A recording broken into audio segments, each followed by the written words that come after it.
Once upon a time, there was a man I was engaged to, someone I thought I'd spend my life with. But fate had other plans, all thanks to my sister. In those dark days, I was devastated. Now, though, I found new joy, and I'm eager to share it with my sister and my ex-fiancé. My name is Catherine. I'm not stunningly beautiful, just an ordinary office worker. But once upon a time, there was a man named Bob who had promised to marry me. Bob was the handsome type with a career in a prestigious firm, the kind of guy people called a catch. We were blissfully happy in a way that made me believe it would never end. But then life's cruelty intervened. I never did marry Bob, all because of my sister. My sister's name is Sophie, and she has always had a keen interest in fashion, which she maintains to this day. Unlike me, Sophie has always been meticulous about her appearance and has always been naturally beautiful. As a result, she attracted attention from boys since middle school and even had a stint as an amateur model for a fashion magazine. Sophie harbored dreams of becoming a professional model. Meanwhile, after graduating from college and settling into a routine job at a regular company, I found myself invited to dinner by a business associate named Bob. Over time, we got to know each other better through these dinners, and unexpectedly, something began to develop between us. That evening, Bob invited me out to dinner after work.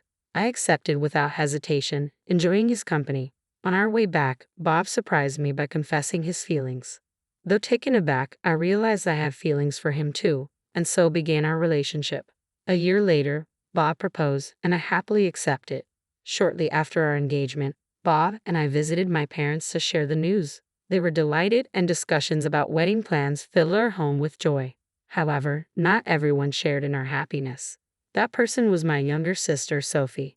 Sophie was shocked to hear about my engagement, and even more so when she met Bob. Always popular and admired for her looks, Sophie had a history of dismissing my more reserved romantic life. "I don't want my embarrassing sister to ruin my reputation," she would often say. Seeing me, whom she considered less socially adept, marry a successful man from a prestigious company before her seemed to bruise her pride deeply. Yet I remained unaware of Sophie's true feelings, oblivious to her subtle disdain. Looking back, I should have noticed her demeanor then. One day, Sophie casually asked, "Since you're going to be my brother-in-law, can we exchange contact information?" Bob and I saw no reason to refuse, so we exchanged numbers without hesitation. As I neared the end of my job tenure, there were many late nights spent wrapping up projects. Then, on a day when my parents were away, Sophie put her plan into motion, a plan she likely devised long before. Knowing I would soon leave our family home to live with Bob, Sophie seized her opportunity. She called Bob, fabricating the story. "Bob, my sister suddenly came home sick. Our parents are out of town, and I'm feeling uneasy being alone. Could you come over?" Deceived by her ruse, Bob, who was just finishing work, rushed to our house without suspecting anything amiss. I rushed over because I heard Catherine was ill. "Where is she?" Bob's concern was palpable, and naturally, he assumed I was home. But Sophie quickly admitted, "I'm sorry, Bob. I lied to you. My sister isn't sick, she's still at work." Instead of anger, Bob responded with a puzzled expression. "Why would you lie about that?" Sophie, visibly nervous, began to explain. Meanwhile, after finishing my workday, I arrived home to an unexpected sight. Bob was there. Despite the surprise, I greeted him cheerfully. "Oh, you're here. What's up?" Little did I know, this moment would soon bring the deepest despair and sadness I had ever known. "Catherine, I'm sorry. I think we should break up." Bob's words hit me like a sudden storm. Unable to grasp their meaning at first, I stammered, "What? Are you serious? Break up? What's going on?" As I pressed for answers, Sophie entered the room, casting an uneasy atmosphere over us all. "Catherine, the truth is, I've been seeing Sophie. I'm sorry, but I've fallen in love with her more than I realized." Bob's words left me stunned and confused. Still reeling from the shock, Sophie added, "I'm sorry, Catherine, but Bob has decided to marry me." I felt utterly lost and devastated. Then Sophie, with an awkward attempt at comfort, said, "You might not want to attend our wedding ceremony, but please come to the reception, won't you?" Tears were all I could manage. Sophie had stolen my fiancé away from me. I felt abandoned, and the pain was overwhelming. My parents were deeply concerned, watching helplessly as I withdrew into my room. Having already quit my job, I felt utterly powerless. Messages from my former coworkers asking about the wedding plans only intensified my sorrow. I could only reply, explaining it would be a simple family affair. Months later, I found myself in a new and unfamiliar place, determined to begin anew and find true happiness. After the painful breakup with Bob, I had withdrawn for a time, but a newfound determination welled up inside me. Why should I continue to suffer? It was time to move on. Things progressed swiftly from there. I spoke with my parents, deciding to leave home and start afresh in a completely different environment. The new place was serene, surrounded by lush greenery. My parents supported my decision wholeheartedly, assisting me greatly with the relocation. Shortly after settling in, while taking a moment to relax, my mom approached me with surprising news. "You were in your room. Bob visited. He explained everything that happened between you two and apologized." I couldn't fathom why my parents were apologizing. What Bob had done was beyond forgiveness. Yet there they were, even kneeling in remorse. "We've also heard about Sophie. We understand you can't forgive her, Catherine, but she's our daughter too," my parents explained, visibly torn. My parents were deeply troubled by Sophie's actions, knowing the pain she had caused me. Despite their disapproval, Sophie seemed to have made her choice and went to Bob. From then on, Bob began a daily ritual of coming to our house, pleading for forgiveness and seeking approval for his marriage to Sophie. Faced with Bob's persistence, my parents eventually felt compelled to relent. That's why they apologized to me for accepting his union with Sophie. "I honestly don't dwell on it anymore, but I understand how you feel," I replied with a bittersweet smile, holding back the tears. My mom was visibly emotional, while my dad wore a pained expression of apology. Despite everything, I reassured him, "When I have children, I'll lean on you both a lot." Their faces softened into smiles at my words. Mom, still teary-eyed, added, "Don't hesitate to reach out if you need anything." As I settled into my new life and found some peace of mind, I began working at a cozy little restaurant. The team was small, but the atmosphere was bright and welcoming, which I appreciated greatly. The banter among the staff, especially the teasing directed at the manager Steve, added to the warmth of the place. A few months into my job, a pivotal event unfolded that would shape my future.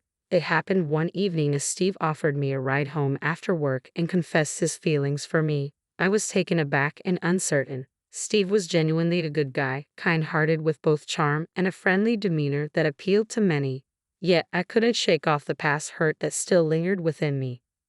I feared the possibility of facing abandonment once again. Steve seemed to sense my hesitation and assured me there was no rush for an answer before heading home for the day. Despite the initial awkwardness, the familiar camaraderie with the part-time staff and Steve's kindness helped ease my worries. Deep down, I felt my heart had already made a decision. During a break, I discovered something about Steve's past. It turned out he had been betrayed by someone he had been dating and had a rough experience at his previous workplace before joining the restaurant. We shared a similar pain of betrayal by those we trusted. That day, I chose to accompany Steve home to listen to this story. Along the way, he opened up about his past. He had previously managed a store, but due to certain events, the store lost credibility and eventually closed down. Steve bore the brunt of the blame and lost his job as a result. After hearing Steve's story, I felt compelled to share my own reasons for being at the restaurant. When I finished, Steve looked at me kindly and said, "You've been incredibly strong." His words meant the world to me, acknowledging my resilience despite the pain I'd endured. It was exactly what I needed to hear. I did my best. Despite being betrayed by someone I loved, I managed to pick myself up, I confess, acknowledging the difficulty of my journey. To which I added sincerely, "You've done amazingly well too." Steve's smile grew wider, and in that moment, I found the courage to respond to his earlier confession. "Since that day, I might be a handful, but I hope you'll be patient with me," I told him. From then on, the teasing from the part-timers at the restaurant increased, but it was all in good spirit. "Congratulations. Wishing you both a lifetime of happiness." They cheered, genuinely happy for us. That's a bit premature. There's a right time for that line, and it'll come around again. When it does, you'd better let me say it, Steve teased, a bit flustered as I laughed along with everyone else. It was a moment of pure joy, a typical day in our lives, until things took a turn. For the second time in my life, I was proposed to. Without hesitation, I accepted, determined to find lasting happiness this time. I believed Steve was the one who could truly make me happy. I visited my parents' house for the first time in a while to share the news, and they were overjoyed. Opening up about Steve, I felt their support as they said, "Please make our daughter happy. We trust you." "I will make Catherine happy," he asserted confidently. After chatting for a while, my dad hesitated before sharing, "Sophie and Bob are going to get married." He mentioned that an invitation might arrive, but insisted I needn't worry about it. Truthfully, I wasn't bothered. I was too wrapped up in my own happiness. In fact, I wanted to celebrate it openly. When I expressed this to my parents, they responded warmly, "If Catherine feels that way, then we trust your judgment." Sure enough, a few days later, an invitation to Sophie's wedding arrived. I decided we would attend together. Dave and I had opted for a simple legal marriage due to Sophie's impending wedding. We felt it would be less overwhelming for our parents and relatives to stagger our celebrations. We promised ourselves a proper wedding ceremony once things had settled down. On the date of Sophie's wedding, Steve and I arrived together at the venue. It had been a while since we had seen Sophie and Bob. Bob appeared weary, and there was a tension in the air as we exchanged greetings and introductions with family.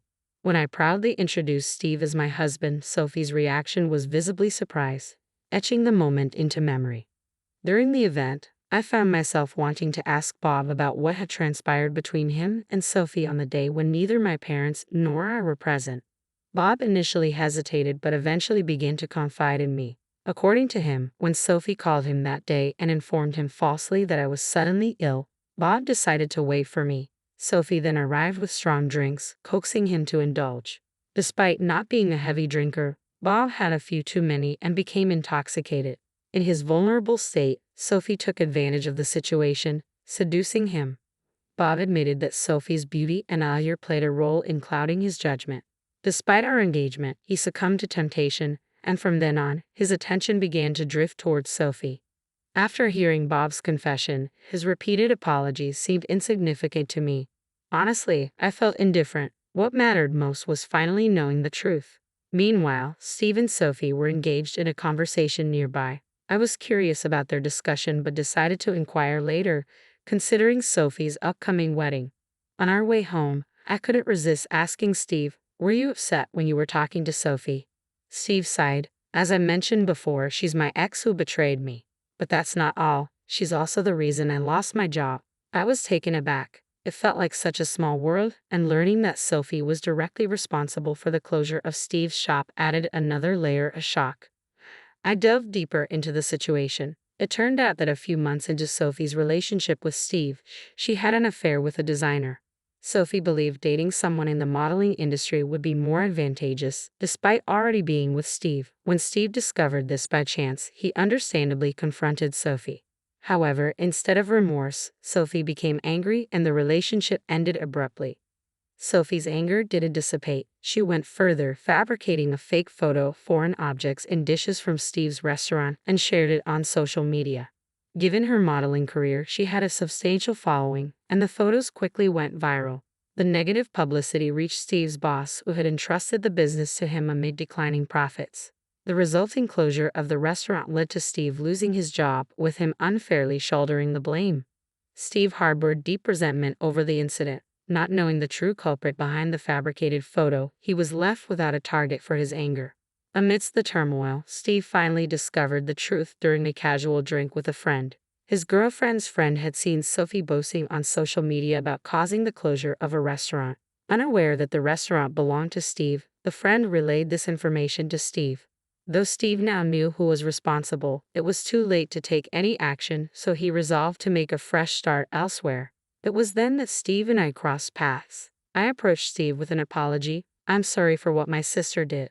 I'm the sister of the person who caused so much trouble in your life. I didn't know how to face you. I was afraid you might hate me." Steve's response was unexpectedly kind. "It's all in the past, Catherine. None of this was your fault." His words brought me immense relief, reaffirming our decision to pursue happiness together once more.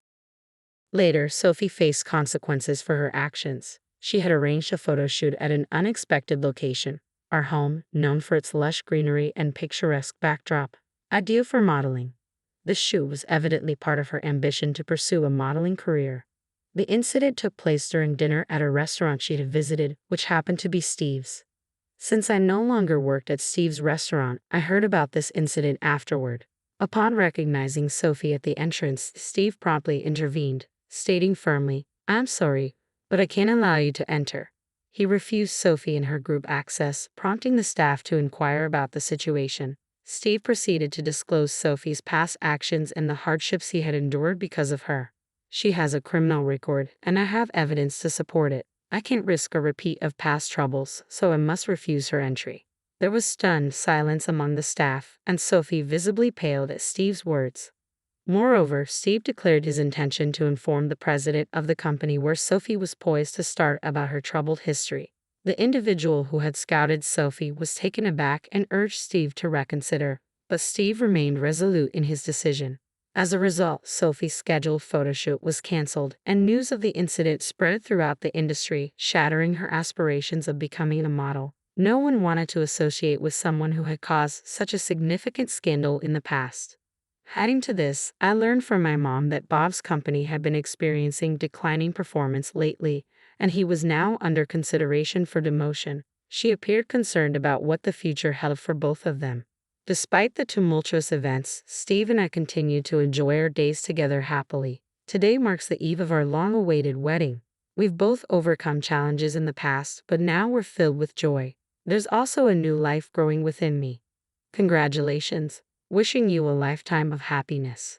The staff from the restaurant where we first met cheerfully repeat this familiar phrase. Thank you, I respond gratefully, stating before everyone, I pledge to cherish our family always and to seek happiness forevermore.